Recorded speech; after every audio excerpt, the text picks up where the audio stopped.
All right. Can you see my screen now? Yes, we can. Okay, so today I will be taking you guys on generating test case and its documentation. And I think I've talked in details about myself already. So yeah, today's agenda is it looks kind of lengthy, but it's not. It's very kind of brief. And I hope by the end of this program, we get to understand the basic tech team, the SDLC, the software testing, the life cycle, documents, what we're testing and likes of them. And a quick disclaimer for those of us that are joining, this is actually for beginners, right? So I know we can have some professionals here, so you can just like tag along, but this is majorly focused for beginners. And yeah, so in case you might think we'll be drawing you back, it's nice to have you, but we're glad to have you, be part of us, but this is actually for total beginner. So if you think this is not really useful for you, you might as well not participate if you. Yeah, so the first thing I'll talk about is tech team overview. So I just want to like give the beginners here the basic what you see in a normal tech team, because a lot of people are like, what is this whole tech all about? Is it just about coding? Is it just about writing code, using JavaScript, using PHP, different kind of languages that they hear? Or is there more to it? So basically, in a tech team, we have different set of people, and you can function in any level. And of course, depending on the role you are, you can switch among different roles as your career grows. One of the people you find, which all of us actually knows, is developer, right? So we find them, they mostly write the code for us to develop application. We have the UI UX designers. These are the people that develop what you see, what you feel in an application, the colors, combination, a lot of things that you see. These are the people that develop it, how you feel when you use the application, the experience. Those are the work of a UI UX designer. So UI is, the full meaning is user interface, and UX is for user experience. All right, we also have the PM.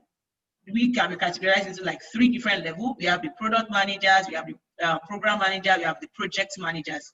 So it all depends. We have the DevOps guys. These are the people that help you deploy your application, manage the deployment of your project, basically. And we have the, of course, the testers, we ourselves, we are there. So to give a very quick recap on this, in a tech team, let me give you an example. So for example, Ministry of Testing has been functioning for a very long time, and they have people who are coming from different countries, or for example, they started with a very low people, and over the years they have started growing, that they want people all over the country to participate in their event, to learn about testing, to come for conferences and the likes. So they decided to come up, they want something more robust that can help them manage the participants, help them get people to register for events, pay for events and stuff like that. So they need like a system to manage the application. So one of the point of contact person will be like possibly the product person, the PMs. Let me just cap them like that. These are the people that they will communicate with about the idea. They will understand the flow and communicate. And PMs, of course, anyone in the PM now, when I say PM, it can be project, can be product, can be program. So the project person at this point is going to like communicate with the team. This is the idea they have wanted to finalize, like planning. So in most cases, some companies call it like family planning, right? They're going to have like a family planning where they discuss about the idea, everybody tends to understand, give their inputs, give what should not be put in place as of now, and discourse, basically. So the first person, the UI UX person, after the PM, is to go and design how this whole user story is going to look like, right? And after that, the developer develops, the tester tests it, the DevOps helps us to deploy it, and that's it. And we give it back to the customers, which is MOT. And before you know it, people can actually visit the website, register and participate. So that's the whole thing. That's like the whole market that goes on in the tech team. Of course, we have other things like the data people, the social marketing, finance. A lot of them goes on, but the basic tech team, this is like a lot of battles that goes on. These are the basic 5 amigos that do the back and forth. So I hope that is clear. So yeah, in this whole game, right, testers usually comes in to the process basically to in a very critical perspective. Unlike the designer and the developer, what they mostly do is that, you know, they want to make sure that the product is okay to go live. You know, they don't want to like push something beautiful out there. But the tester, you have the responsibility to make sure that you are criticizing this application enough that whatever is going to happen badly in the environment, in the product, let me say production environment, doesn't happen. So you are coming from a very critical perspective. You are having both the happy part to be considered, and you're also having the critical part out to be reviewed, because as a tester, you are being sentenced to have both the user mind, the developer mind, and also the business mind. And of course, you need to have your own mind as a tester. So this is like an overview of what a tester is. So when you see a tester, in case we have developer on this program or PMs, if you see a tester come to you and say like, no, this is not good enough to go live, this and this are what the issue is, he or she is not coming to say you cannot go live, or he or she is not coming to say that what you have done is bad. He or she is just letting you know the critical perspective of the beautiful thing you have developed. So in an application generally, right, we have the software development lifecycle. That is the flow. You know, I explained when MOT gave a contract to a business, an IT firm, right? And they had to talk to the PM, and the PM talked to the designer produced the design, the developer developed, the tester test, and it was deployed and maintained. That is what we call the software development lifecycle, right? You start from the ideation stage. This is where the idea is being conceived, right? And it's being like discussed with the PMs. That is the requirement gathering and analysis. Then we have the designers design something. Then comes up to the development stage where the developer develops, we have testing, we have deployment and maintenance. So this is, in all together, is a software development life cycle. And of course, there are different models to that. We have the basic two types that goes on nowadays is the iterative, which we mostly call it agile, and we have the waterfall. The basic difference between that two is, when you know, of course, when we hear waterfall, means that a state has to be completed before another one can commence, right? But in Agile, they all can work hand to hand. So we can be working, developing on sign up, and the designing for signing is still ongoing, and things keep going like that. That's why an application like Zoom would deploy a version of Zoom, then later you see that they will ask you to upgrade, and they will tell you things that have changed. So that's a kind of iterative method they are using there. So they don't have the whole product available to you at once. They keep growing, and that's why you have Android 5, Android 6, Android 7, Android 8. It keeps increasing. So yeah, one of the things in this state is that we have noticed that 80% of dev and QA team experience delay, right? Because they are depending on each other. A QA needs to the developer to produce something for it to execute, and also a developer needs a QA to test and confirm this is fine for him to be able to proceed.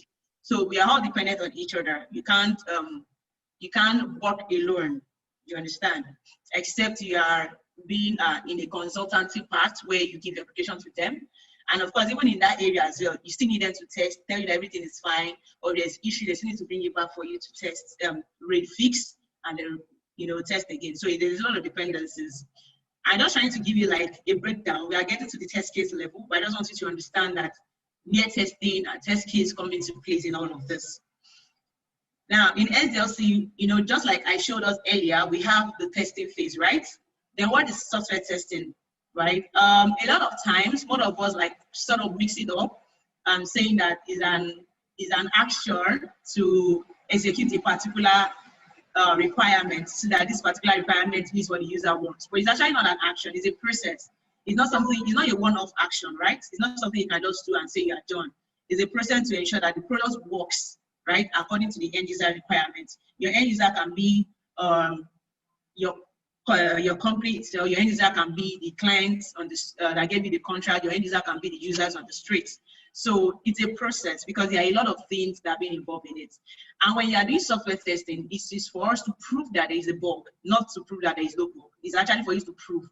And there is no way you will tell me that it's just an application and there is no bug in it. It's not possible. So even as a tester, when you finish testing, when you still give it back to another tester, they will still see another bug. So, and that's why they said an application cannot be 100% free. But as a tester, it's a responsibility to make sure that there is a minimal level of bug in the application, right? No critical application should go live. No medium application should go live. Very low issues are the ones that are permitted to go live. So, yeah. So software testing also has its own life cycle. So from the state of requirement analysis, right? You also participate in those planning. Then you do your test planning, you write your test case development, you do your test environment setup, and you execute. So most of the time, people describe software testing as that a test execution state. But how about the requirement, the test planning, the test case development, and the test environment setup? Some of the times when these things are faulty, you can actually have 90% failure in your test execution. So yeah. Now coming down to the documents, there are so many documents that are being used in software testing, right? So when you're developing,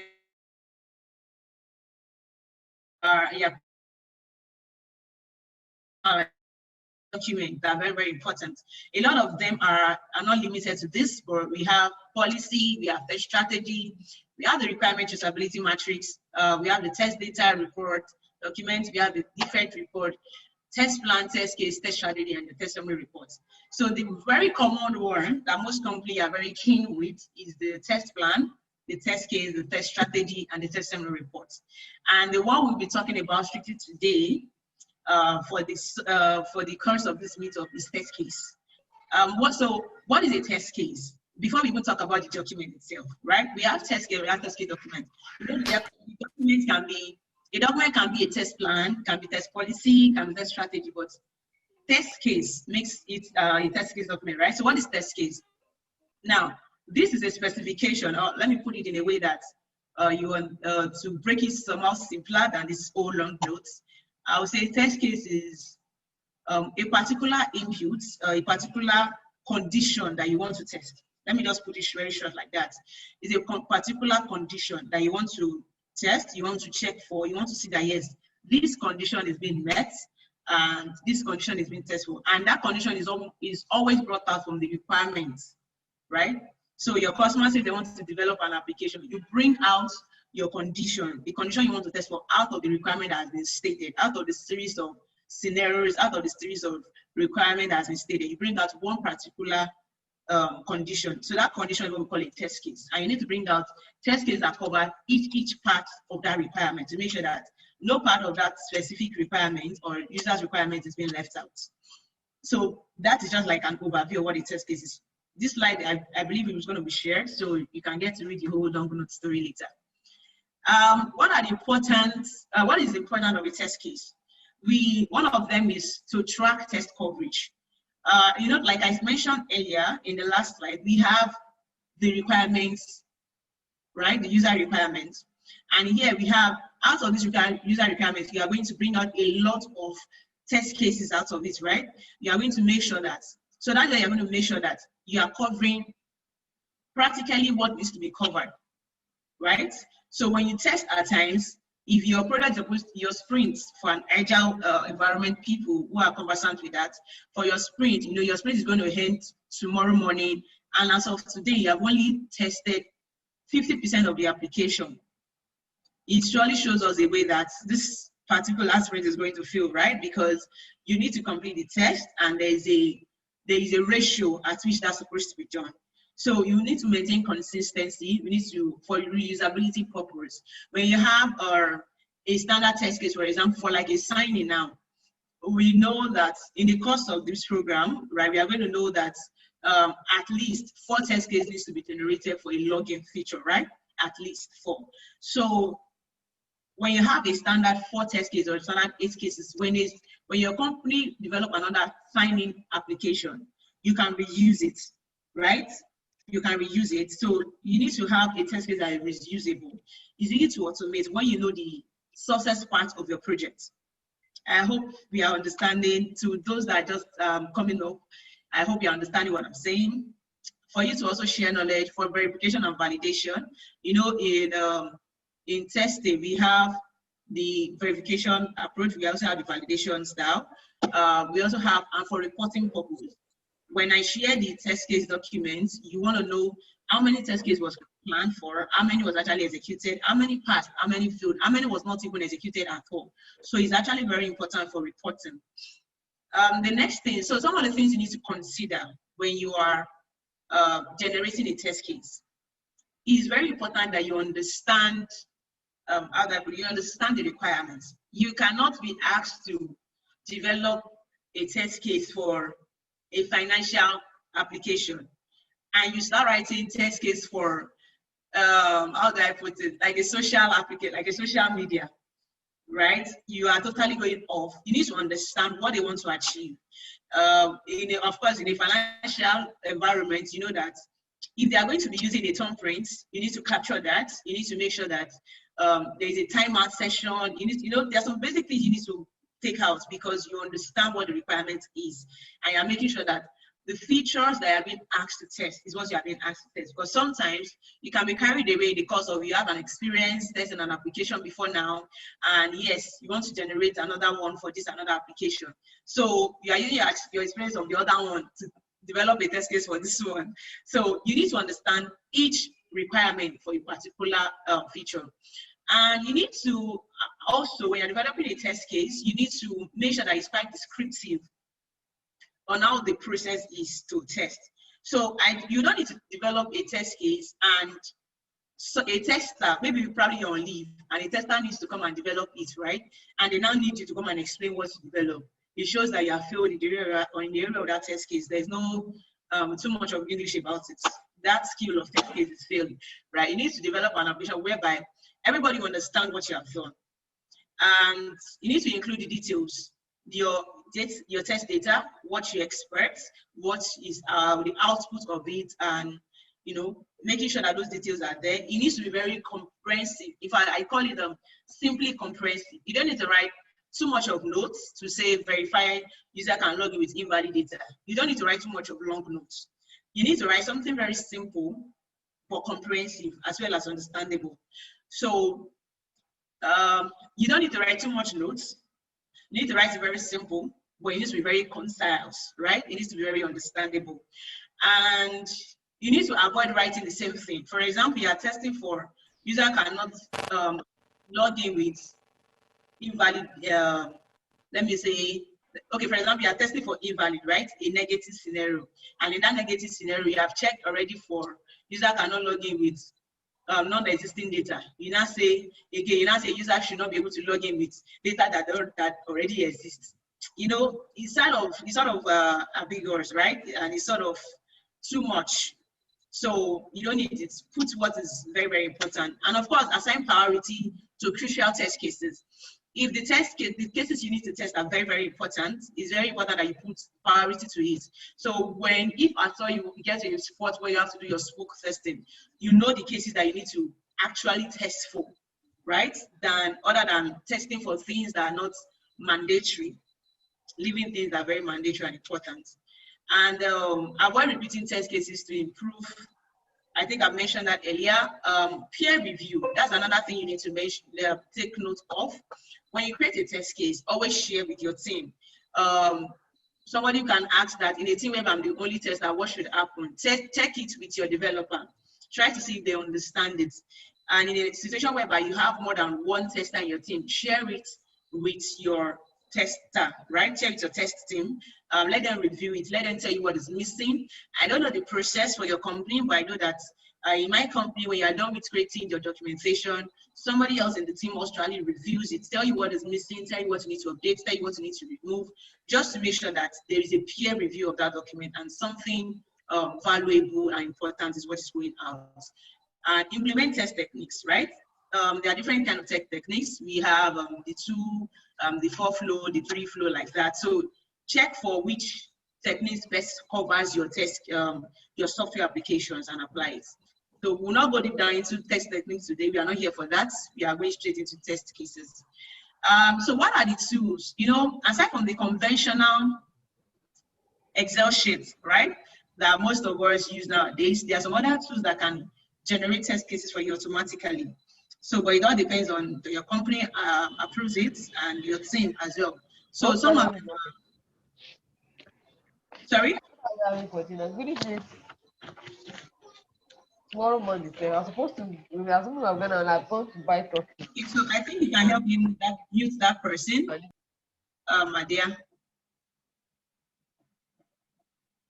All right, thank you. So the other tools you can use to automatically generate test cases I know I've used TestRail, I've used Test Complete, I've used TestGen4j, but other ones like JTest, Quick Check, Randall, Reassert, NBuilder, PICT. There are many more of them like that. So it all depends which one are you very conversant with. So above all of this, if you are just starting out, I would say try to understand generating test cases with Excel. Just to understand with the conventional, traditional approach, it will help you to know what is what, even when it is automatically generated. You know what to edit, you know what you don't want and what you need. So these are the tools you can use to generate it automatically. So when you're generating a test case, we are still going to generate that test case, right? But there are some things you need to know. When you're generating a test case, there are some other tools you need. For example, you are testing for a sign-up application. You need to be able to generate, you need to be able to use some people test user first name, last name, phone number, email address, some things like that to, to carry out your sign-up test. So some of the environment, website or environment you can go to get those data. So you don't actually go and be using your own Gmail account to do a test at times. And you don't actually have to carry out your own name, my name, first name, okay? You cannot keep using it throughout, right? Especially when you want to test that. What if 50 people, for example, when you're carrying out your performance test, what if 50 people sign up? Which data will you use? So some of the places where you can generate those data from, you can use Mokaru, right? Mokaru is like an amazing tool that we recommend and generates data. I'll recommend them because they are very free and they are just easy to use, right? I'm very sure nobody wants to go through stress to generate a very simple thing. So they are very easy to use. Where you can generate free email for testing, Mailinator is my go-to any day, anytime. Other ones we have is TempMail, we have generator.email as well. From there, you can generate any email. You can see the inbox, and the inbox will still be there for 24 hours. After 24 hours, it might not be there anymore. But I like Mailinator because if I just open this URL right now, and I just go to that particular URL, I can just use Iburoke and I send it. It automatically generates an email address for me, which will be iburoke@mailinator.com. It's just like that. You don't need to sign up. You don't need to do anything. Your inbox will be there. If you sign up, you get the verification inside the email. So others are there. Another tool that you will need, when you're generating your test cases, some of the very important things you need, especially even when your test case, your bug report, some of the tools you need is, you need a tool that can help you to screenshot so that once you're communicating, another person can understand, right? And at the same time, in a situation whereby it is a flow that has issue, where you need to record, that particular tool is very handy. For my go-to handy tool for PC is Monosnap. With Monosnap, you can screenshot, you can edit, you can upload, you can do everything. In fact, I have it here at the top of my screen as an extension, and I also have it as an application that I actually install. So from here, you can capture this whole desktop. If I capture the whole desktop, it's going to capture the whole desktop for me. At the same time, you can use the tool for a particular area. You can screenshot the visible content, the whole page. There's so many things you can record. You can upload them on in case you don't want to be putting them on your PC every time because of space, you can record them on cloud. At the same time, you can save it on your PC. So for mobile phone, I've not really tried. I don't know if Monosnap is ever available for mobile, but one of the two I use for mobile is Mobizen. You can use AZ, you can use Visor, right? So anyone is good, but I use Mobizen. And I think Mobizen too, there's some other things you might not be able to do, right? Especially if your application is producing voice. Mobizen might not record the voice for you from the application. You can say something, it will be recorded, but you might not be able to except you do the paid version. But I think AZ is free, I think Visor is free, but I go for Mobizen most times. So yeah, that's it about the tools that you need for you to generate a test case. Going forward, now for a test case document, right? What are the things that needs to be there? I think one of my first interview was someone, the QA manager there was asking me, what are the elements of a test case document? And thankfully, because I've been creating test case before then, I was able to picture out what it meant. So for you, if this is your first time creating a test case document or first time you want to produce a test case document, these are the things that needs to be there. There are much more other ones, but these are things think very important if I'm creating a test case document. One of it is the test suite ID. And this talks about, okay, this is, for example, I'm creating a test case for login. That login is the test suite, right? So the ID of that test suite for login itself, you put it there. So that test case belongs to the test suite. Your test suite is like the parents. The test case is like the children. So your test suite can have as much test case as much test case as possible based on your application that you're testing. And of course, your test case, we have already described the things you need to put into consideration when developing a test case. And the test case ID, I'm developing for test case ID 1, test case ID 2. The test case ID 1 might be a positive test case. I'm validating that, or I'm verifying that a valid username and password can log in successfully. And another ID, another test case for another ID might be that, okay, I'm unable to log in because my username is not valid or my password is invalid. Then the description, the case itself, like I think I've mentioned like 2 already. I've described 2 test cases already, right? So the case itself that you actually want to test for, that's the description. I can say verify that valid username and password can log in, right? That's the description. You know that what I'm testing for is that a valid username and a valid password, right? What are the prerequisites that needs to be? These are like the chief requirement. I call it chief requirement, but these are things that needs to be put into place before you can carry out that test case. And your test procedure is like the step and step. Now, your test procedure is very important because that would help somebody else be able to carry out that test when you are not there, right? So it's also very important. This test procedure is also useful when you are generating your bug reports. You need to give us like a step-by-step approach, how I can reproduce that issue, right? How I can reproduce that test case. So that's your procedure. That's like the step and step. The test data, just like I've said, this should involve, if you say you are using the first name, Ibironke, you are using the last name, testing, and so you need to place it there. Sometimes you might put them in a column. Sometimes you might have a document for it. So if you notice under the test case document, or let me say testing document I listed earlier, I mentioned test data. So you can have a separate test data there, and at the same time, you can have it in the column of your test case document itself. It's very useful for you to have it externally when you're doing automation, but when it is manual, I feel it's very easy for you to put it in the in each column for each test by itself. And another one you need to put is expected results. What are you expecting when you carry out particular test case? What are you expecting to happen? And actual is what actually happened. So when you now check that this is what I'm expecting and this is what actually happened, that's where you can now give a status. So your status can either be passed or failed, and your status can actually be not executed. You can maybe not execute it because that feature is not actually functional. They are not really implemented. It's just there. So you could not have carried it out, right? You have expected, but you cannot carry out the actual. So you can't say that it failed because you didn't carry it out. So you have like not executed. You can have not executed. You can have blocked. Block can be, there is a prerequisite that needs to be fulfilled, but it's not in place, right? So you could not carry out that test as well. So sometimes most of the people mixed up not executed or blocked, anyone that you're conversant with. And post condition means what is now the state? You know, pre-condition or prerequisite is the things that needs to be in place before you carry out a test, right? Pre-request is the things that needs to be in place before you carry out the test. Precondition, the state at which that particular application is before you carry out the test. Post condition means the state at which it is now that you have carried it out. What is the state at which it is?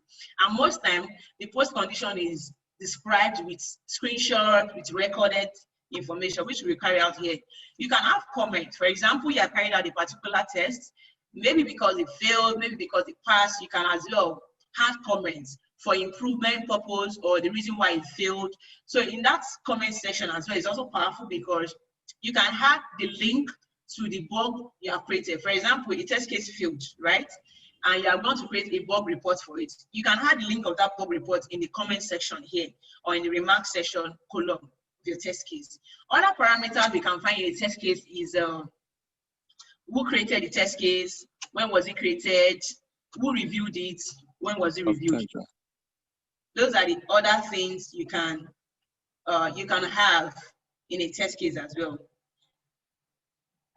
Before we go into this practical session, is there any question anyone would like to ask me, or is there any comments?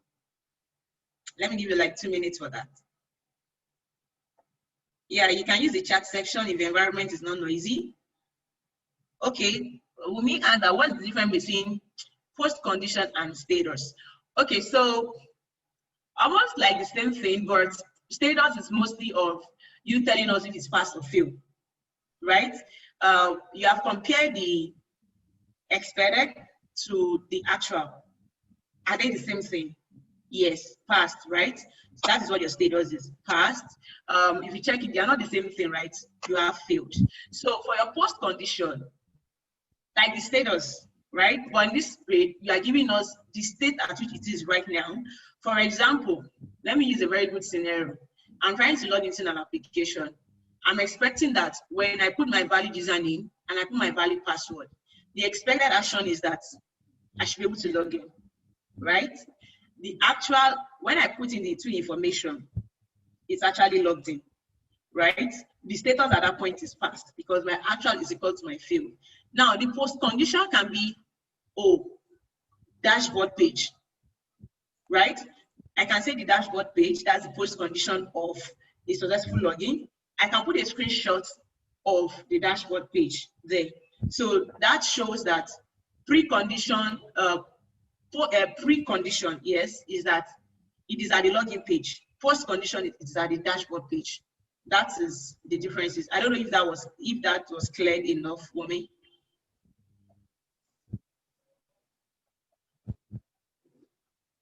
Hello, Mumi, did I answer your question?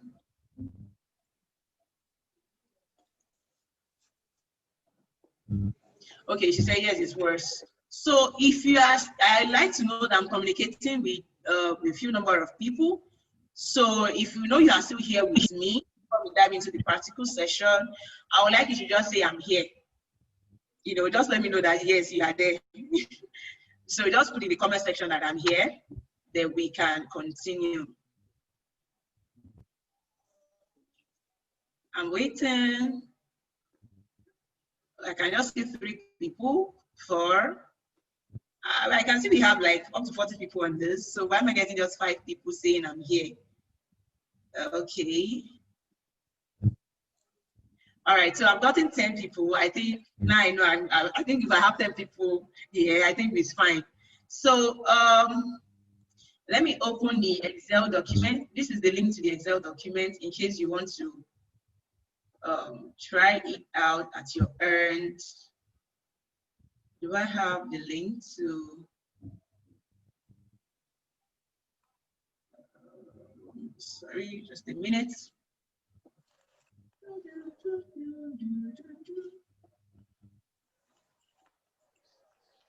Okay, I'm just trying to like open up my test case.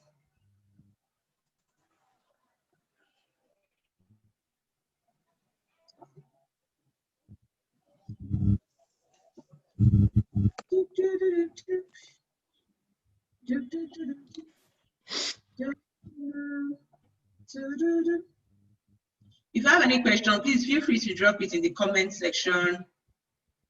I would be glad to answer your question. Yeah, everyone, I'm still interestingly, I can't find the breakout room. How do I even put it? The icon. I see it's enabled on the account, but So are you saying we will not be the breakout session? Yeah, it might not be. All right, that's fine. That's fine. No problem.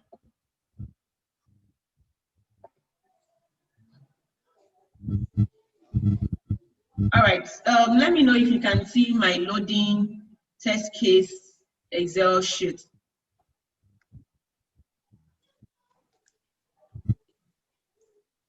Guys, can you see the Excel sheet? Yeah. Okay, so Yusuf said he can't hear any. It's a bit, it will be cool. It looks very small and the text is very small. So if you All could, right, let me increase it. yeah. How about now? Yeah, I think it's better now. It's better. Okay, all right, that's fine. You can see each text very well, right? Yep. All right, nice. So this is basically me just opening like an Excel sheet. Just to make an explanation faster is why I have this already. So you just open like an Excel sheet. You have your prepared by, of course, you know, you just type this now. Prepared by, date prepared, review by, date reviewed. So this will be your own name, that is whosoever created it. And of course, we are creating this today, which happens to be 5th of September 2020. So it's always good. This is like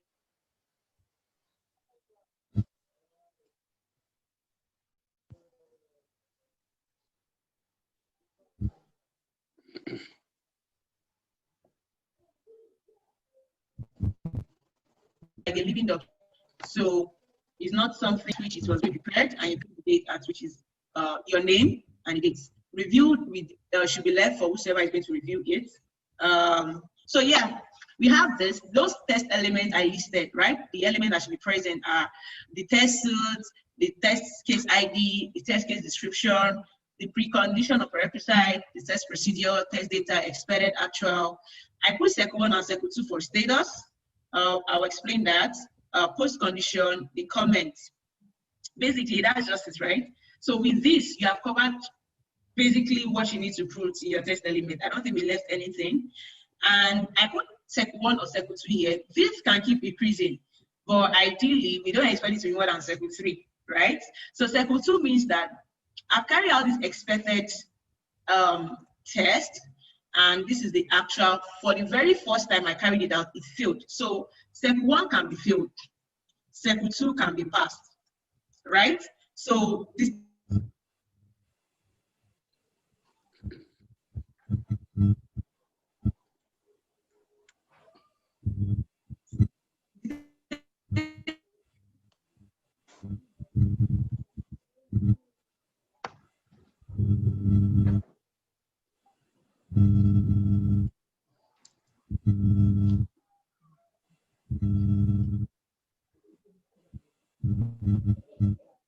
and keep changing depending on the number of time you need to carry out. So we get to update that later. Sometimes I've been using this storage by end until I've come to realize that you can actually these storage by hand, people have actually been using it before now, before even I started using it. So there is nothing you're doing that is new actually. Just take to know that.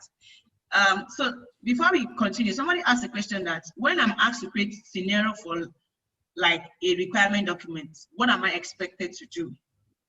You have to create a scenario. So there is a screen I actually have before now that I'm going to show you the differences between a use case scenario and a test case, right? In your use case scenario, you're having like, I would describe it as a checklist, right? A checklist of the things to be tested, right? This is like, so I have a checklist of things. For example, check for valid username, check for valid login details, check for invalid login details. These are like scenarios, right? But under, for example, check for invalid scenario. Your invalid scenario can be, we can have login with an signing up with an already existing details is an invalid scenario because that details already exist. Trying to log in with a detail that you have not even registered before is an invalid scenario. Trying to log in with invalid username or password is an invalid scenario. Trying to log in with a blank field, you know, crazy things like that, they are all invalid. So this invalid scenario I mentioned, they're like your invalid cases. So cases have a lot on a particular scenario. So there are like three things. We have the test suite that covers what you want to test. We have the scenarios, like a checklist of the things you need to be tested. And then we have the actor, we have the actor time, so many things like that. Then under it, we also have cases. that you can test. So a lot of time I see in communities, I see in people cases document, even when I check on GitHub at times with some of my friends, I check to see what they call test scenario. You know, people mix it up, test scenario, test case, test condition. There's a lot of grammar like that. But I mean, Google is your friend. Check to see that what you're actually describing is the same thing. Yeah, so for this particular practical session, we'll be using this, there's this sample page that we can use. It's called testu.in. So that's the URL we'll be using. So I'm clicking on that now. We have the login page. So this is the login page. That's what we want to use, right? So we are asked to generate like a test case document for this login, right? So we need to generate test cases for a login. Here we have two fields. In our 2 raised to power n, your n is the number of fields that are present, right? And if you check it here, we have 2 fields. That means your n is equal to 2, right? And when we have 2 raised to power 2, to the math people on board, of course, I know it's very basic, but I want you to use the chat session to answer me what 2 raised to power 2 is. So what's 2 raised to power 2? I'm always looking for the fastest finger. Oh, thank you. Yeah, that is 4. So this simply means that you are not expected, means that in this particular page, right, you can have 4 test cases. It's very possible for you to generate 4 test cases out of this. Now, how you will generate these 4 test cases is dependent on you, and we are actually going to carry it out together. Now, 2 raised to power 2 is 4, so here we are going to generate 4 test cases together. Now, the first one that is very, very popular is the positive, right? I always start them positive test cases. And most of my text for writing the positive test cases used to be green, right? Just to show you that this is like a positive scenario. And this simply means that a valid username, and I'm using verify that, okay, let me put it this way. We have the username. This is the username field, right? It's called, we have valid, you know, in our truth table now, we have, when you have like 2 inputs, we have true, false, we have false, true, right? We have true, true. I don't know if I'm still right. And we have the false, false. Am I still correct? Can you just say yes if you know I'm right doing, or if you don't know, don't bother to comment. I think so if you know, you're right. You're right. Yeah, I'm right, exactly. So that is the format I want to use here. Now, this place is for your username, and this place is for your password. I know as it tends to like keep developing test cases, we get to know how to do these things often without even using this fundamental approach that I'm using. Now, this means that this T and F is a test case on its own, is a condition. F and T is a condition. T and T is a condition. F and F is another condition. Now, I can tell you that these are the 4 cases we want to generate. This means that I'm going to verify that user can log in with a true. True means that a valid. Okay, no, okay, this is the positive. Okay, let me use TT. This is the positive scenario there. Anywhere you have F is a negative test. Anywhere you have only true out is a positive test. So both of them has to be true for you to make a positive statement. Or anywhere you have anything contradicting that is a negative. So let's test the true statement now. That's the first one. Verify user can log in with a valid username and a valid password. That is also saying that verify user can log in with a true username and a true password. So I'm using true as valid, false as invalid. I'm highly communicating anything. So do you know how the first case came up now? I want to see your comments. See, I know you should just be on the comment section for me. Just be telling me yes, no, okay, I don't understand, pause. You understand? Just stay there on the comment section. So only 2 people are following me. All right, great. Now I can see like 10 people now. Yeah.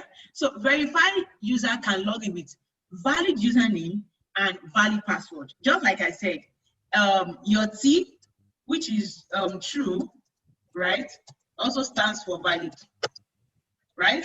Your F, which stands for false, also stands for what? Invalid. So we know why we are mixing it now. Now, this is a valid scenario. The next thing in our precondition is that what needs to be in place? Let me even ask you, what do you think needs to be in place for me to carry out successful username and password? What do you think needs to be in place? I love need a comment section. I said a comment section, a comment. What do you think needs to be in place for me to actually put in valid username and valid password? What are the things I need to make sure is in place? Waiting for your comments. Let me start mentioning name.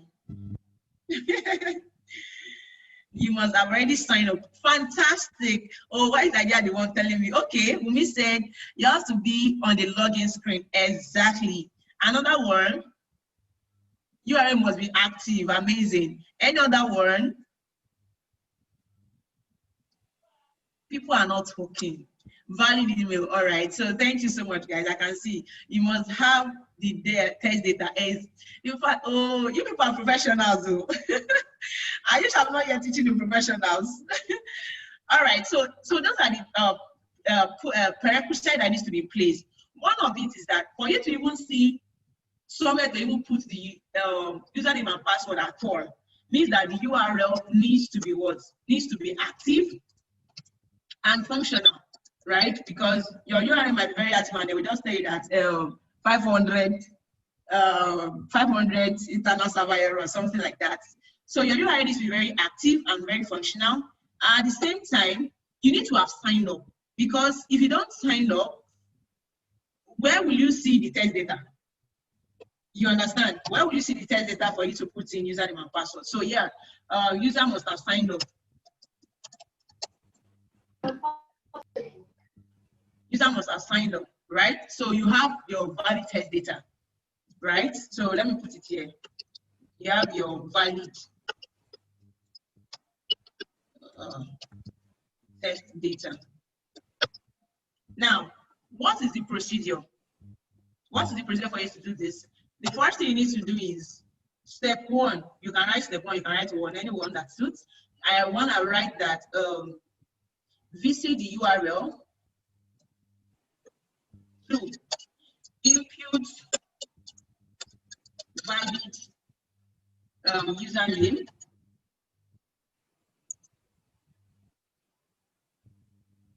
or let me say input valid input test data for valid username. That's that you put in I think it's very rare when you see someone that wants to password first before you put username. People are just naturally conversant with putting the username first before they put password. But me, I have done that before, Sha. I put in the password before I put in the username before.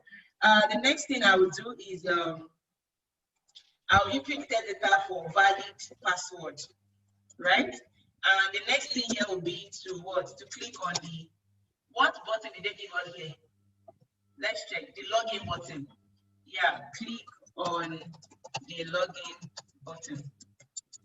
Now, the test data we mentioned that we are going to be using is the username. Now, for me, I have signed up before now. We can still like do that again later. But for the course of this, I've actually signed up. The valid URL I have is for MOT Accra, right? MOT Accra test at melinator.com. That was what I used. MOT Accra test at melinator.com. And the password, that is what I used. What do I call that? I think it's MOT Accra test. Okay, MOT Accra 123. Let me confirm that here. MOT Accra 123. So yeah, that's the password. And that is the test data we are going to be using, right? So you can call it username, you can call it password, you can call it valid username or valid password, anyone that best suits you. Now, what are we expecting to happen when we put in this valid username and valid password? Your response, please. I'm seeing those that are very, very active, and you guys don't know, I might just have, some gifts for those that are working with me in this session. Yeah, so Sule says successful login. I need something more. So anyone else? Success. Okay, but I've still not gotten what I want. Dashboard page, redirected to another URL, access to the user pass dashboard. Yeah, you guys have tried. You guys have tried. I think someone that gave me something very related to that somehow would be Sule and Kuforiji. That's like the mixture of what my expected would be, right? So I'm expecting that users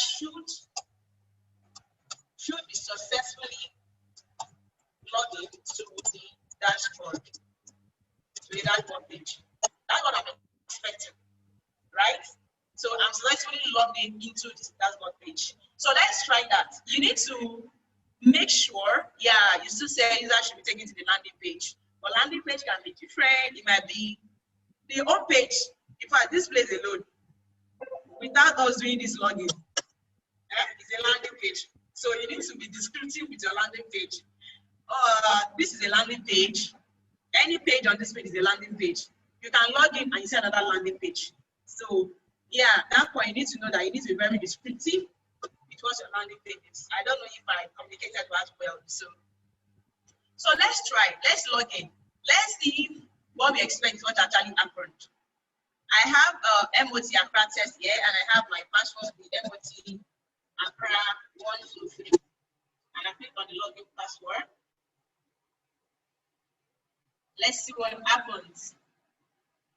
EP, I'm then logged into the dashboard page. So you can see they have a name for your dashboard. So yes, user, so what will I now call the outputs? Because you need, I need your comment, yes. What is the actual result that actually happened? I'm asking this because I want us to understand that the way you communicate says a lot for anybody to understand what you're doing in this documentation, right? You need to communicate. So what would you say the actual result is? I need comment, I need comment. User was taken to the dashboard, yes. More. This is not the only thing. This is not the best grammar you can use. Do I have only Wasi talking to me? Past. Past is for status, so that's not the actual. Login should be successful. That is not the actual. User should be taken. No. User was logged in as expected. Try. User successfully logged into the dashboard. Amazing. So why I say past is not the actual, right? Is because you cannot just say past for actual. What happened? You know, they want to know what actually happened when you try it out. You understand? Past is the status. You understand? So let me say my actual is user, and I said wrong for. Let me also say something that I said wrong for. I said wrong for. Where is this person? The person said something, but I said, hey, Yusuf said user should be taken to the landing page. Now at this, okay, not here. Okay, Kuforiji said user should be taken to the dashboard. I said wrong because we are no longer using the word should for an actual result. It has already happened, right? So you are telling us what happened, right? There is a present action, not a future things. So you cannot use should again for actual. So most time when I say that I use should, I feel like you just copy and paste you expected for me. Did you understand? So user was successfully logged in and directed to the dashboard page. Now, I know what you were expecting. I know what you actually got. So even if you are not there, I know what happened in this particular case, right? And what is the status? It's passed because this is like the first thing we are doing.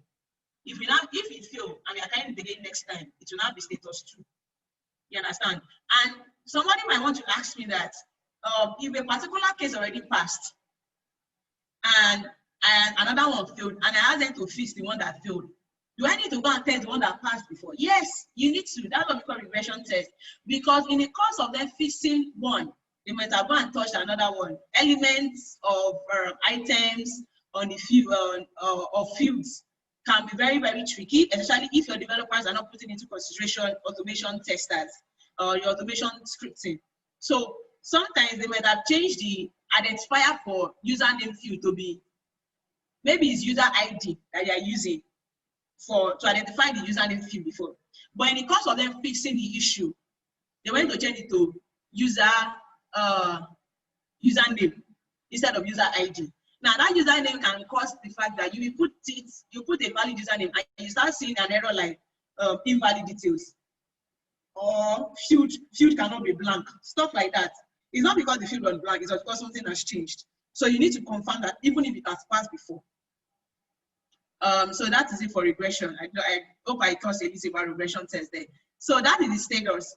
And now the next thing here is the post condition, right?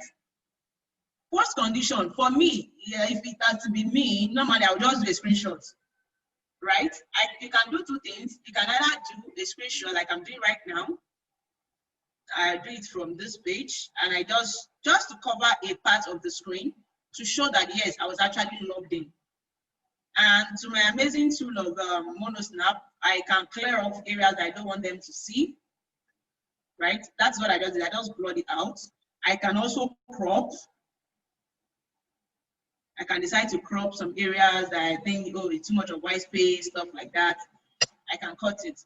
And I will upload it. Now, that is one of the amazing tools about MonoSnap. You don't need to save it on your PC, then you not try to insert an image. No, you just click on upload. The file gets uploaded. Oh, am I logged out? I hope this is valid. I don't know if I'm using the valid word.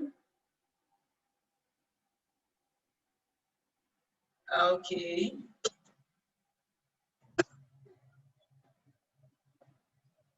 Let me try signing in with something else. This is not going to work. So when you click on upload, it usually generates a link. This image link is going to generate it for you, and you'll just be able to like paste. You just paste the link inside this place. I'm trying to see this upload. Let me try signing in with my Facebook in case this might.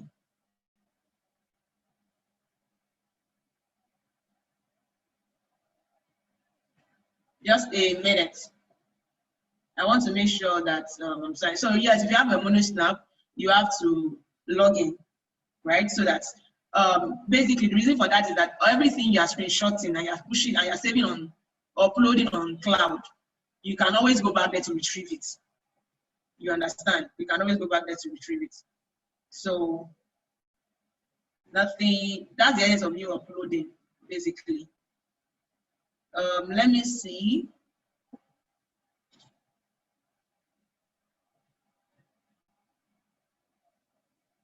Let me see. I don't know. Should I say it has uploaded? Let me check again.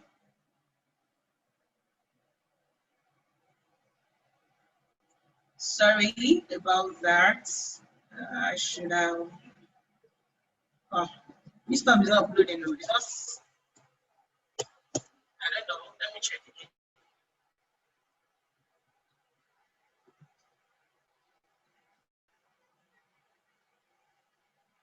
This is not uploading now. So if it's not going to upload, I don't want to waste too much of our time.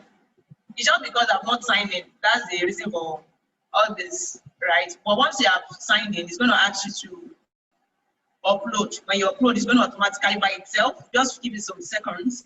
It's going to generate a link for you. Then you just paste the link here. But since I don't have the link, I have just the image. I don't think I've really done this before, using the image on the Excel sheet. I'm mostly used to the link. Yeah, so I will just post that there in replace of the link. Or if you don't want to do that, you can just put dashboard page as a text. You get, you can just put dashboard page. So no need for you to put on the screenshot and all. But it's amazing if you can put the screen like that there. Yeah, so that's it. We are done.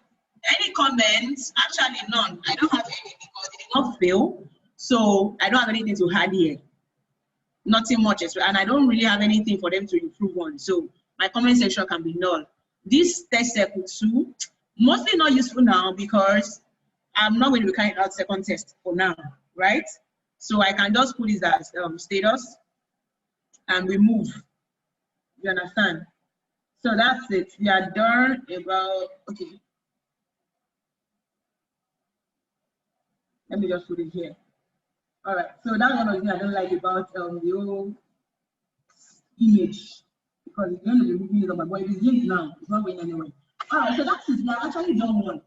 Let's quickly move because of our time. The second one will be, let's check for a negative one, right?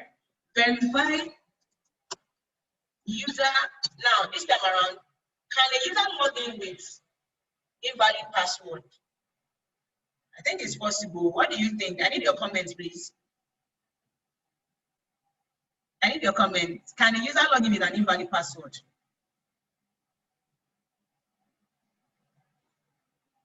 Anybody? Huh. Are you sure I'm not talking to myself?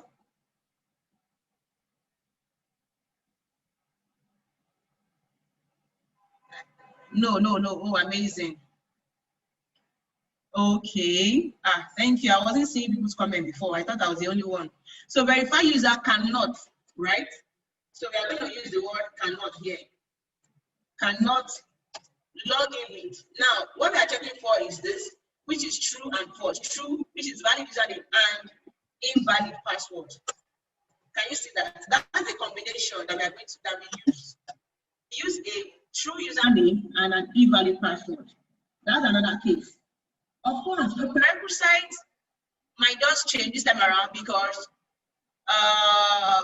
invalid password. I can do invalid password without signing in, right? So I don't really need the password to be invalid. Sorry, I don't need to have actually signed up to have an invalid password. What I don't need here is that the URL should be active so that I can carry out my test. So that's like my prerequisite. So that's why sometimes you see that somebody might just use what is it called, a particular prerequisite across everything that they are doing. So procedure to do that. To make the work very faster for somebody like me, I'm not going to waste my time busy typing all over. I'm not going to keep editing now. So the first thing is you visit the URL, you input the test data for valid username, you make sure that the username you are using is actually valid. And you input the test data for invalid password and click on login button.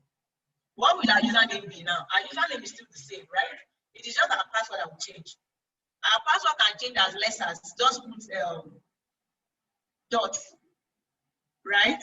Just put dot or let's say % in the password. Whether we like it or not, no matter how tiny it is not a valid password. So let's go and try that. MOT Accra administrator, there we put MOT Accra 123%, and you click on login. Now, before I click on login, what do you think the expected? I mean, this is a negative test now, right?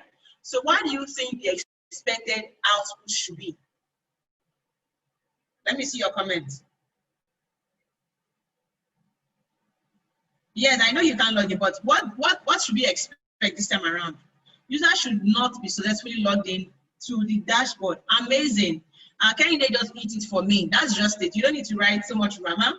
You should what? User should not be successfully logged in, or should not be able to log in, or any grammar should not be successfully. In fact, should not even be logged in, whether successful or not successful.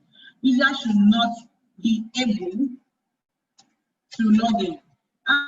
But for me, one of an advanced kind of expected result I would say is that an error message should be displayed. An error message, invalid username or password should be displayed to the user, right? So any one of these you use is fine. It all depends on how you are able to present your English in an understandable way. You understand? So it's not, you don't need to write too much of grammar. Make sure that what you are writing actually passes a valid message out, right? Let's see what the actual is. Can you see that user ID or password did not match? which is amazing, right? We cannot say, because they did not put the invalid username and the invalid password, it's not correct. It's not correct. The message is not the same thing as what we are expecting. It means I fail. No. Make sure that what you are expecting, the grammar you're expecting, and the grammar that was being displayed, I'm just using the word grammar there, right, are actually connoting the same thing. But there is a clause to it. Let me explain. For example, I said that user should not be able to log in, right? And then they put that user ID and password does not match. To look at it as a human being, let me put it that way. Was the person able to log in? No. So that means it passed, right? Because the person was not able to successfully log in, or unsuccessfully or successfully. The person was not able to log in. You can say the person should be thrown an error message, invalid username or password. Yeah, it should be displayed. But they said that, okay, they want to use user ID or password does not match. If you are in the dev team, you can actually tell the person that, oh, this error message is not really explaining what is happening. For example, you put a blank username and a blank. Let's just say in this our field, we do not put anything, right? We now click on login. As a tester, I'm expecting you to tell me that field cannot be blank. You understand? Then you now tell me that invalid username or password. I will be like, no, that is not what, because the blank is not even, it's not valid. Yes, it is invalid, but I feel it's not communicating the detail of the issue to the user. You understand? Because I will feel like the blank, well, it's just not valid. Then I can now try to put something that is valid. I can put dots. You understand? You will see them that is invalid. So you're putting the same error message for the same thing over and over again. So this is them just using like a generic error message, which might not be useful.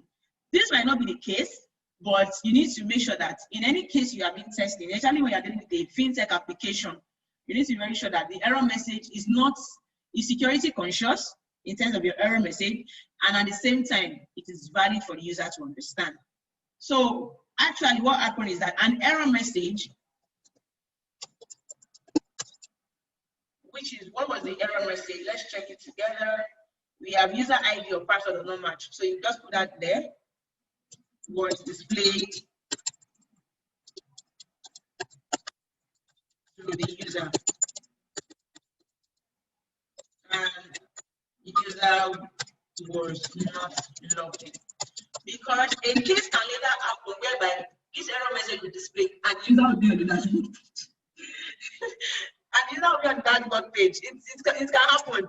So you need to be like, but you tested this thing before now. Yes, I tested, and when I tested it, this was actually what happened. The error message was displayed and the user was not able to log in. And where is the screenshot to that can prove that? We have a copy of this, right? You just copy it. So your post condition is like your evidence to prove what is happening. So I'll just put this. So that's why I like using the picture to show, because if you go write a text now, they might see the text and next time the text will not be happening again. You understand? But if you put an image, either in a link or an image like this, you can tend to like understand. So now, our expected is equal to our actual. That means it's passed. I really wanted us to do something that failed. It's just that they are just sort of conscious with this, right? So that is, we have covered 2 test cases. And not to waste so much of your time, I'll just carry out the 2 other test cases myself so we can move. This should be verified user cannot log in with invalid username this time and a valid password. I might not carry along in this. I just want to be very fast as possible. This will be the same precondition together. We're going to carry out the same test procedure together, but okay, no, not the same at this point because, sorry. So this will be invalid, while this password will be valid. That will not really change. And here, this will also change because I'm actually using, let me just type this, right? And use a valid one. Yeah, what's the error? The error message will practically be the same thing. And what we get just like we have tested earlier on, we actually do the same thing. And of course, this is going to pass. And definitely, they are going to have the same screen because their error message is, we can just check it. I'm not being very fast with this because of our time, right? Not because, if you carry it out, let's just check if MOT Accra 123. The password is valid this time around, but the username is not valid. Can you see? They have the same screen. So let's just move. Yeah, so let me do the very last one for this case.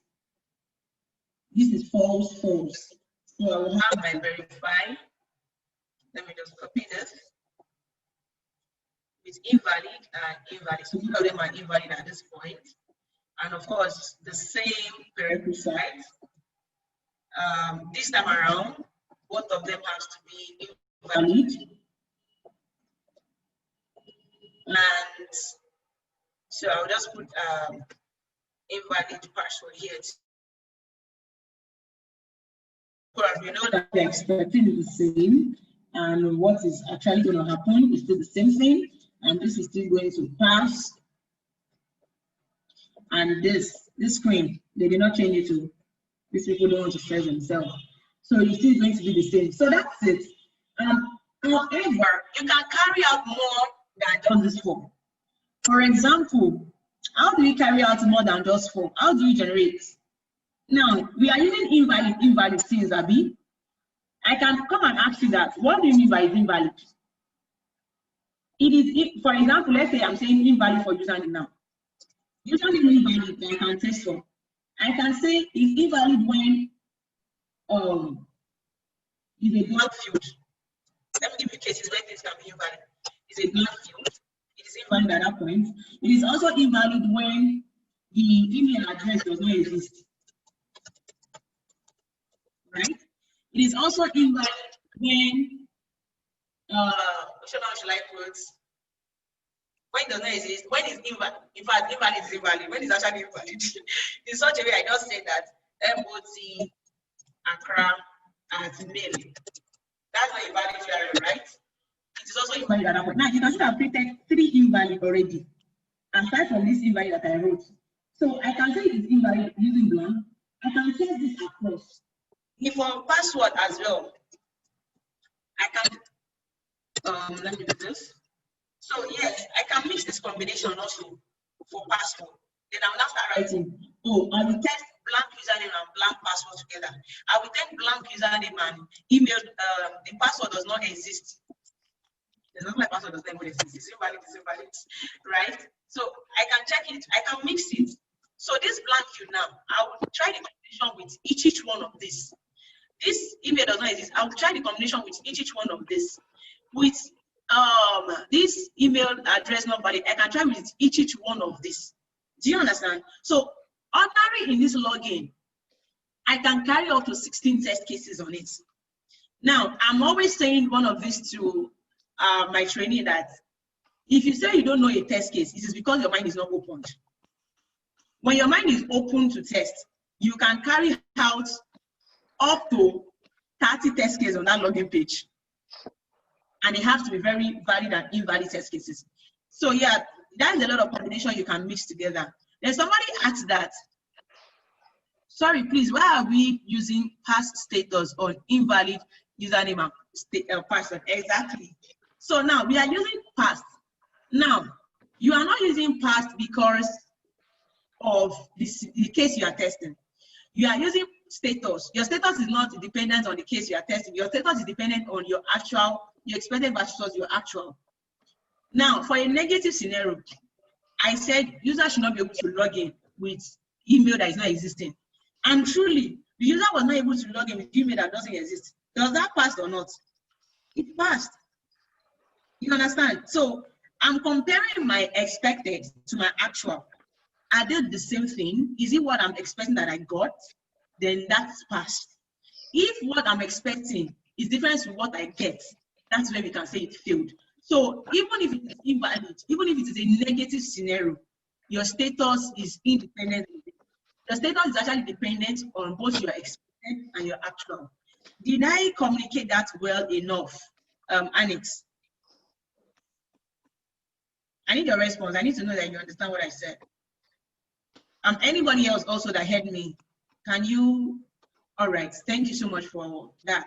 So out of this now, if I keep doing this now, I can have up to 30 test case here for just login alone. So this is my test case, right? This is what I've been able to come up with.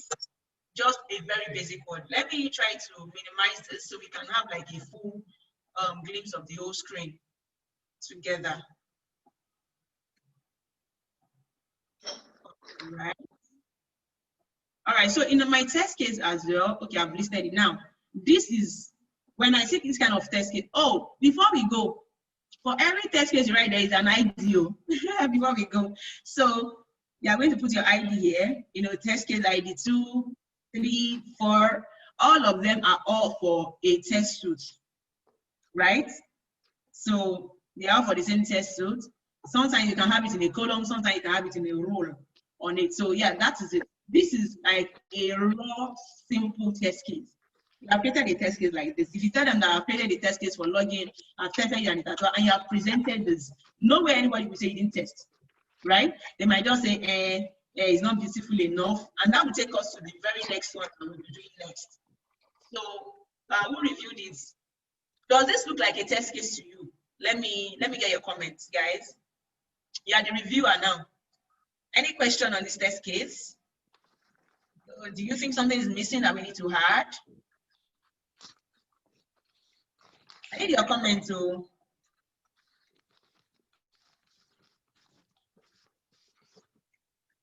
Your comments. Nobody is typing. Somebody is typing. Shall they say yes? Yes about. Well, maybe because I'm a tester, I like to make sure that your answers are very, make it communicative. I don't know if there's anything like that. It's only for Shade that is here, Ni. Huh. Adia, are you sure we will not stop for now? And let's wait for everybody to come back. Everyone is here. I can see 30 people here, and I'm only seeing one comment. They said no comment for now. Okay, that means you have comment, but maybe it will be later. So only 2 people. This is serious.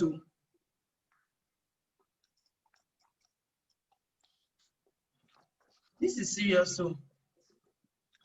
Okay, Isabel said, how about the test suit ID, or is it not necessary? Yeah, so for me, I just put test suit here, right? I can put ID. I can just change this to ID, right? This is like my, let me beautify this for you. Let me do this. Let me just do login.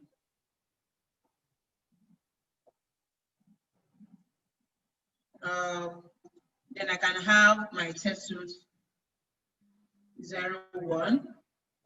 That is where it belongs to. So it will possibly be the same thing because it all belongs to this particular test suit ID. So you mostly get your test suit ID from, let me get this. Everything negative has the same test suit ID. Yeah, you mostly get it from your test scenario or stuff like that. Yeah, Nana said, yeah, it looks like a test case, but I want to know if all these fields are important or you can take some out. Actually, I've taken off things that are not important. These fields you have here are actually necessary for a standard test case, right? You can take off your test suit ID, but your test case ID is very important. The test case restriction is very important. Your precondition, in fact, every other field is very important aside from your test suit ID that you might want to remove, as long as you have your, you describe that this is a test suit. Like for example, now I'm having login here, describing that this is for login test suits, right? So I can remove it because I can remove the test suit ID because I already have a description showing that this is the test suit for login. So no comment, that we can move because of our time. Let's just have, let me just have like a copy of that.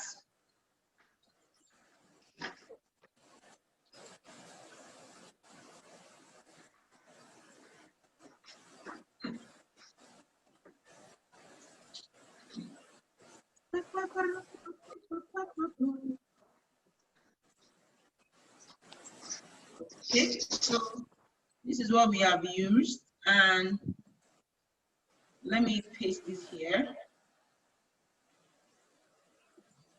Let me exit the whole screen. I don't want to paste the value, the output of our test here. If not, because what's it called? Our breakouts is having issue, which is something we would have wanted us to practice and break us out into session, five people on a group for us to practicalize this. So now this is it. This is the output. And the next thing we are going to do is to format it. Now, there is a very amazing quote I put on this formatting screen. We are rounding up already. And this is like the last phase of the whole presentation. Now, there is something amazing that we have here. I said design is everywhere, from the dress you wear to the smartphone you're holding. The smartphone you're holding, it's design. Now, design is very important when you are presenting a report. The truth is that when you are given this test case document to, let's say they gave a contract document, a contract project to work on for an external client, your external client might not be able to come here and start looking at each test case. Which one passed? Which one failed? Okay, how many of them passed? How many of them failed? No, it is you. The way you format it, the way you format the design, your reports, makes them understand better. And that's what we are going to be doing now. It's nothing so serious. It's very simple. Reviewed by, let me say, Moti Akra, the ones that reviewed this, and it was also reviewed the same date, or just maybe a different time.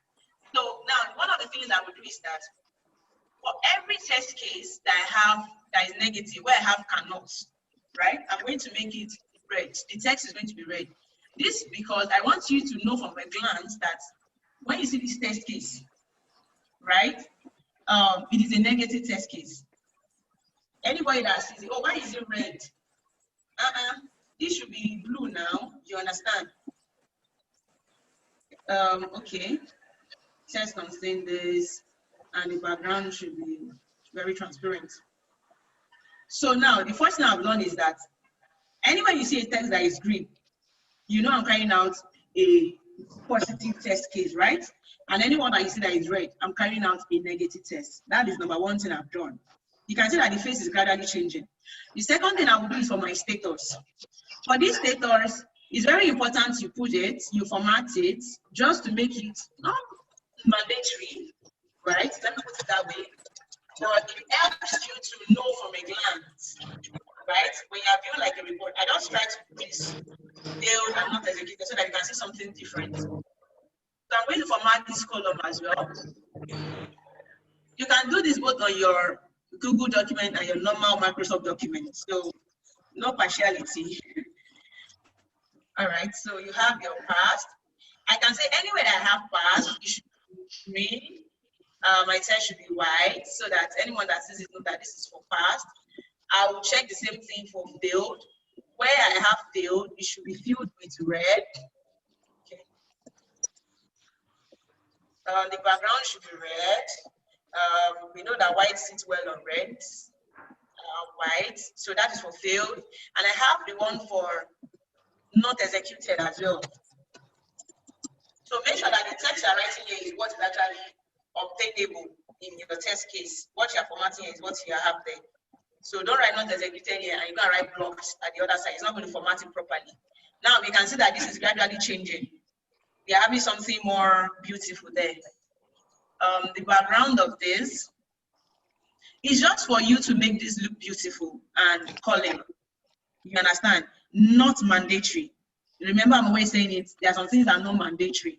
It is just how do I put this grammar now? It's just to make it appealing to whoever is going to see these reports. Now, I've done the necessary things I need to do in terms of beautification here. And I'm now going to show like a chart. I'm just going to insert the chart here. Now, this is, I don't know, why is it taking time? Of course, yeah, so this is it. Now, we are going to format this. We are going to say that for this setup, let's have it as login. Let's call it login. Let's not call it my name. So let's use a particular column to identify it. So I will say A9. A9 is one that have that text.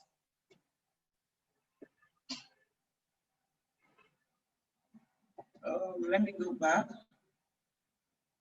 Exactly. So I'm coming. I need to change this text to login test case. Yeah, so we have the login test case. What column do I want it to carry out the test from? Is on J, right? This column that I want it to carry out is on J.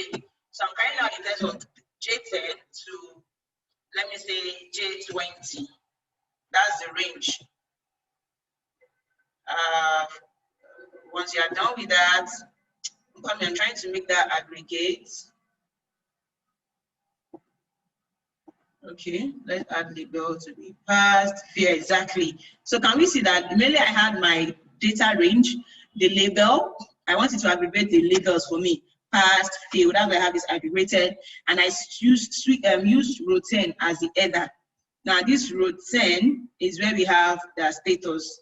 Now we all know that when we have what else? There's nothing here again. Let's customize this now.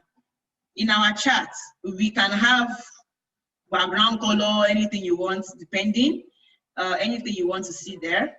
So I just prefer to make it very transparent.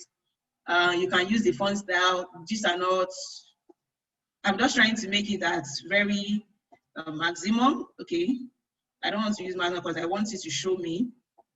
What else can we do here? Nothing here. The slides. Now, when it is passed, I want it to be green. When it is failed, I want the color to be red, which it is already. And when it is not executed, I want it to be yellow or gold, with any one of them. And among them, this would have, make it more playful, but we don't need that. Then the next thing here, we don't need this as well, the artisan. Now the legend, let me bring this up a little. I'm going to minimize this so you're going to see this better. So now in the legend area, I want everything to go to, let me say, left. So I don't need it to be scattered. So it's showing me that not executed is for gold color, failed is for red, and pass is for green. I think that is all for now. So I would say I'll just bring this and minimize this. Just give me a minute. So I can put this here. So let's say I've carried out my test on Chrome, right? Passed, failed, not executed. That is for my Chrome, right? So how am I going to grade the values? I will just like count it. Count J, starting from J10 to J20, where we have passed, right? It's going to count them, everything is 4.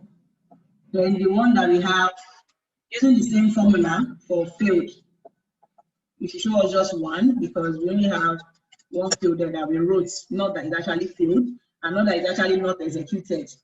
So let's just add this. Do we have not executed there? Okay. There is just, yeah, we have not executed. Yeah, that's it. So altogether, that's it. So let me not do too much. I will just put this here. Yeah, I think I'm done with Chrome. Now, this is the same thing for Chrome. If you have the one for, what's it called now? Let's say you have the one for Firefox, just keep repeating it. And before you know it, you have for, let me say Firefox here. Internet Explorer to be here.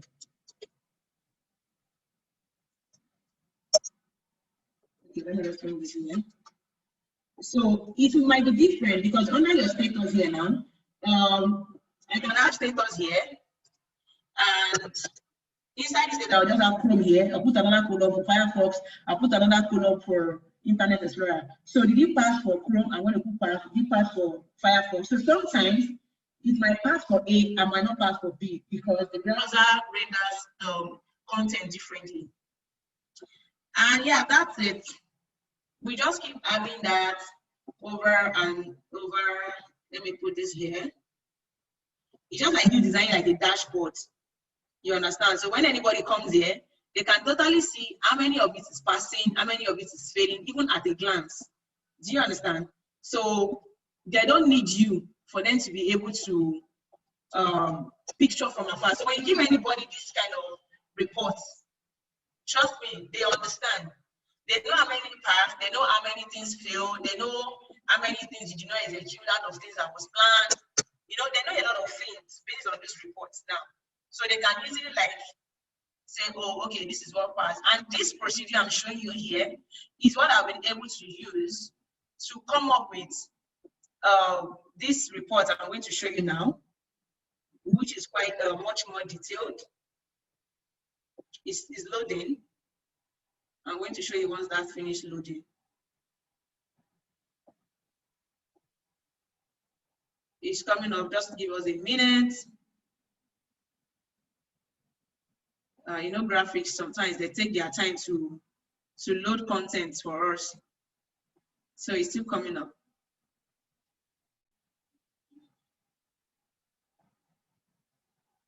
All right, so yeah, I have it. Let me just bring this down here. Can you see what I have there? This is what I did for a particular case, right? That is what produced this beautiful thing that you're seeing up here. Nothing much, just the same thing I did now is what I did across this. And you can see that each one differs. The report for each one of them different from each other. Yeah?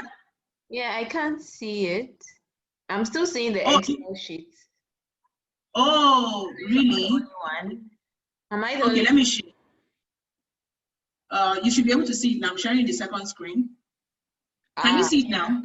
Yeah. Exactly. So the same thing I did for you guys here was the same thing I was able to use to produce this report you are seeing.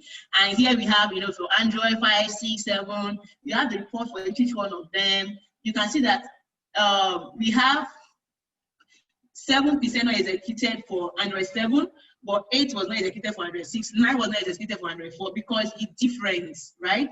You can, this is for a mobile report, this is for web, right? This is one for web, for Chrome, for Firefox, for Internet. So it just depends on how creative you can be with your reports to make what the most important element needs to be present. That's one of the things you need to know.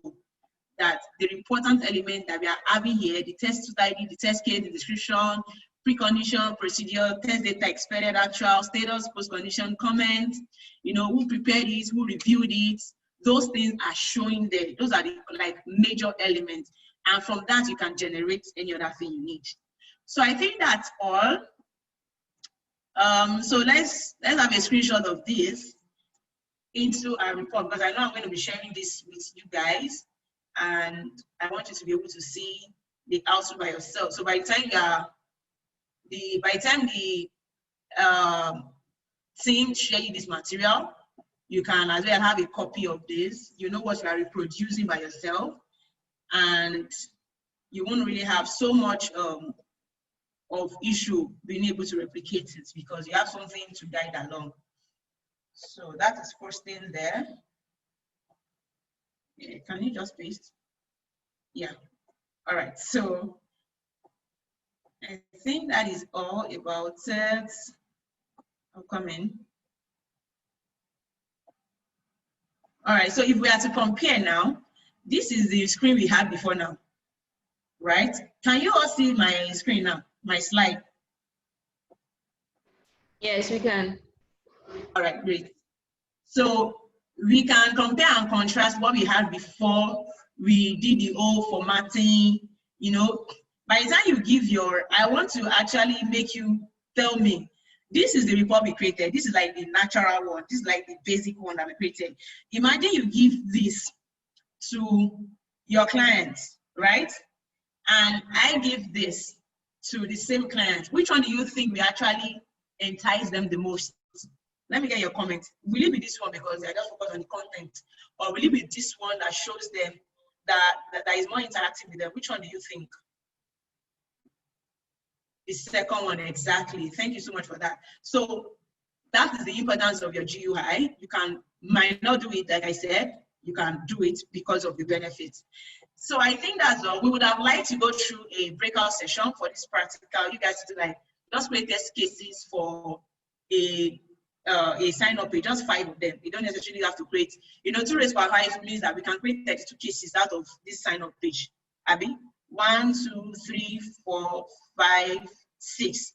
We have 2 raised by 6, and that would be like 64, right? So you can create 64 cases out of the sign-up page. But I would have asked you to create just 5 out of it. But since that is out of it, you can try it by yourself. If you encounter any issue, of course, you can communicate that. And I would have asked you to like paste the answer here yourself. So that's it. At the end of this session, as of now, I'm very sure we have talked about the overview of detecting, which is where I talked to you about the PMs and everybody. We talk about the SDLC flow, where we have the institution, the requirement, design, implementation, testing, deployment, maintenance. We talk about software testing to be a process, not an action that you just do at one. We talk about the software testing life cycle itself. Let me just go through, let me just be showing you this slide.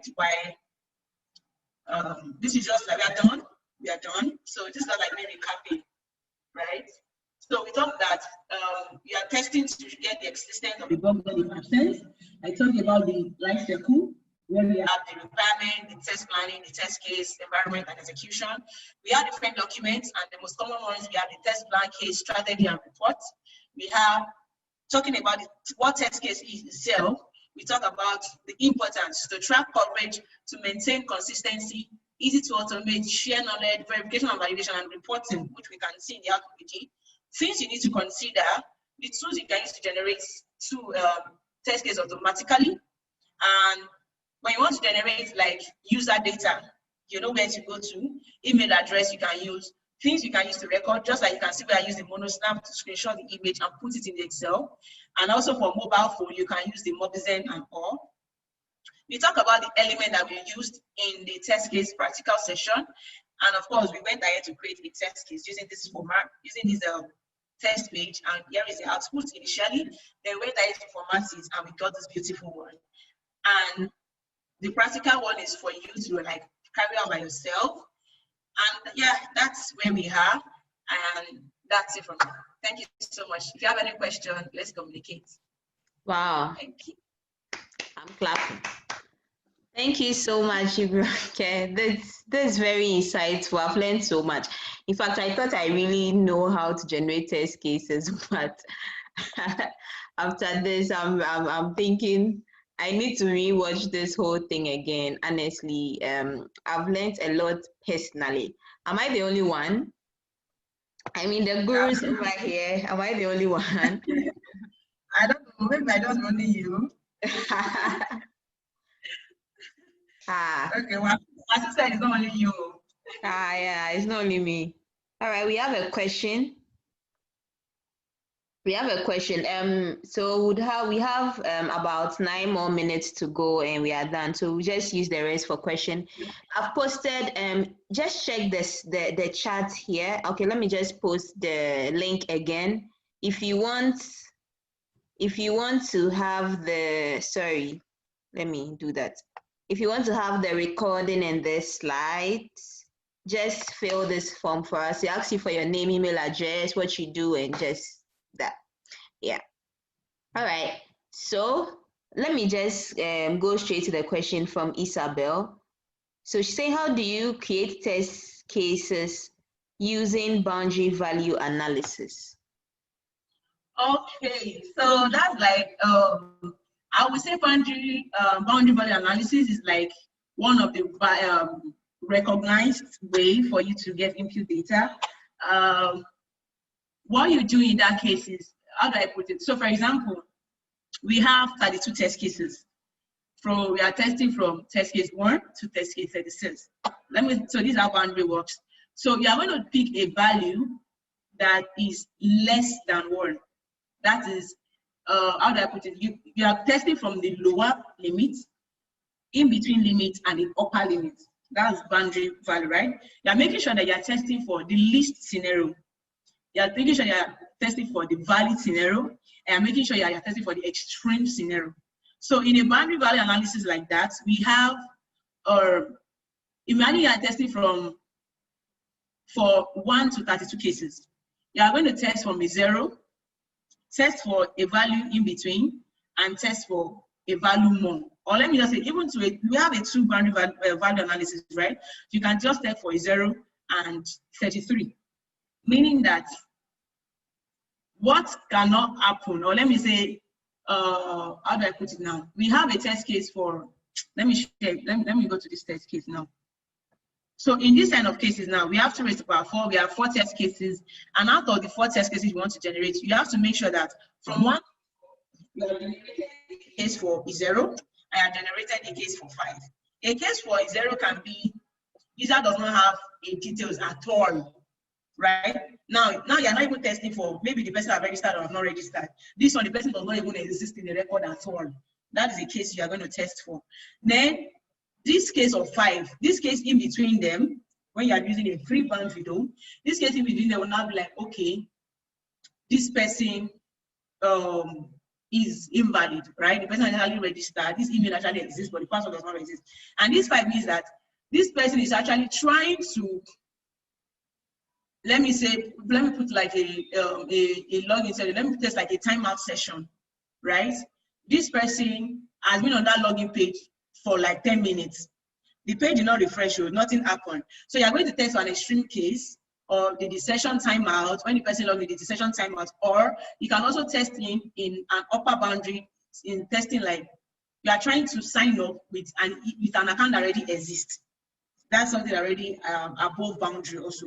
So it's just least and most. Let me put it like that: least and most, the lowest boundary and the highest boundary. So that's how you see that in a boundary where we have 4 test cases, 1 to 4 test cases, they will ask you to test for 0 and 5th. So that should like cover all the old test cases that you need to test. So when you say this person, the least is that this is like a negative scenario, the in between a positive scenario, and the above one is an extreme scenario. So you have like covered all the old test cases that you need to cover. I don't know if I answered your question, Isabel. All right, Isabel, have you been answered? All right, she said, okay, thank you. Yes. Okay, I have a question, like a very sincere question. And it's actually... Oh, yeah. So it's also been thinking about, I mean, with regards to test cases and also with the team I'm working with right now. And so let's just take an instance, because I saw an example in the other report you were doing on the Android cases, right? Yes. So let's just take an example like the URL. So so you took, first of all, you took a test case like logging in with valid username and password, right? And that will require you to sort of navigate to the URL first, verify that these objects exist and all that, right? Now, I want to take these, I don't want to call them minor, but then, yeah, these minor cases of verifying that, okay, the page loads or the URL is working, number 1, is the field present or is the button present? Could you take each of these as test cases on their own, or you can actually input them, I don't know, make them a sub-test in what you are doing? For example, so whilst you put in your visit URL, you realize that visit URL is not working, that automatically makes that case fail. I don't know if you understand what I'm trying to say. All right. So what you're trying to understand, if I get it clearly, is that you're trying to confirm if you can take valid URL, page load as a valid test case to be tested for. We said that is like you testing an environment. It's not a functional test case. It's an environment test case.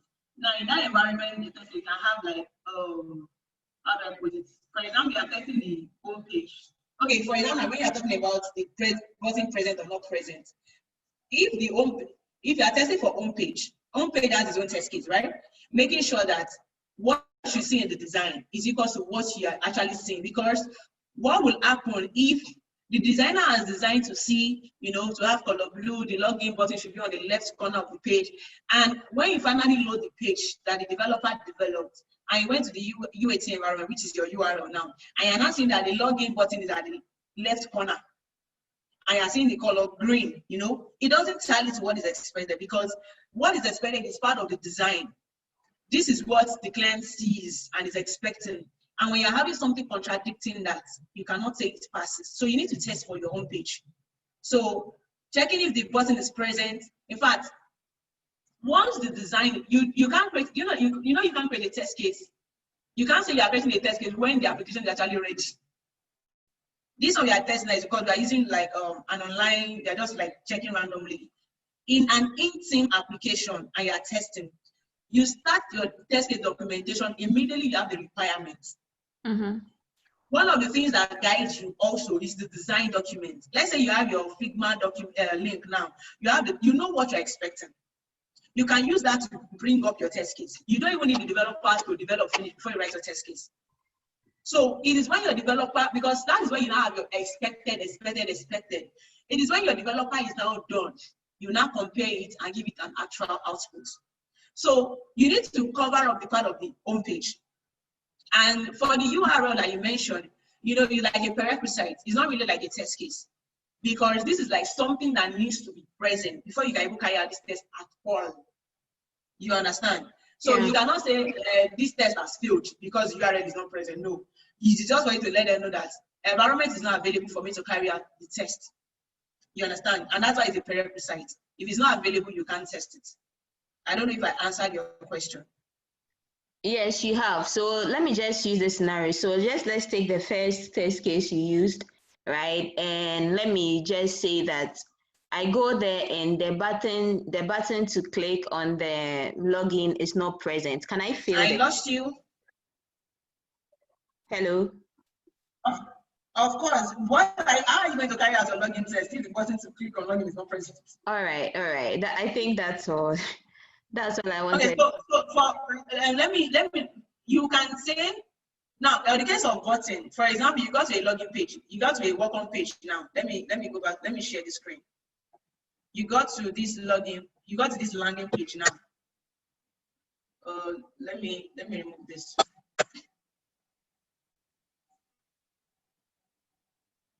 Now, this is a landing page, right? One of the prerequisites here is that the URL is valid, this page loads successfully, and this login button is present. That's a prerequisite. Now, that one is a prerequisite, not a field test case. When you now click on login, you input in the username, you put in the password, and this login button is not present. You are blocked. You can't say you failed now, right? Because you don't know if you actually pass. But you could not know if it passed or failed because this button is not present. So at this page, you say that you can put everything as not executed or blocked, and you had a comment there. Test was unable to carry it out because the login button is not present on the login page. Do you understand? Yes, I do. All right, that's it. All right. Thank you. Our time is up. Way up. All right.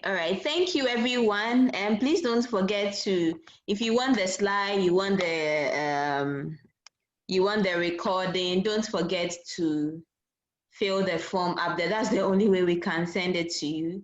And so thank you. Ibronke has her IG account here. You can follow her. She's very rich in software tests. Yeah. Yeah. Thank you, everyone, for making it.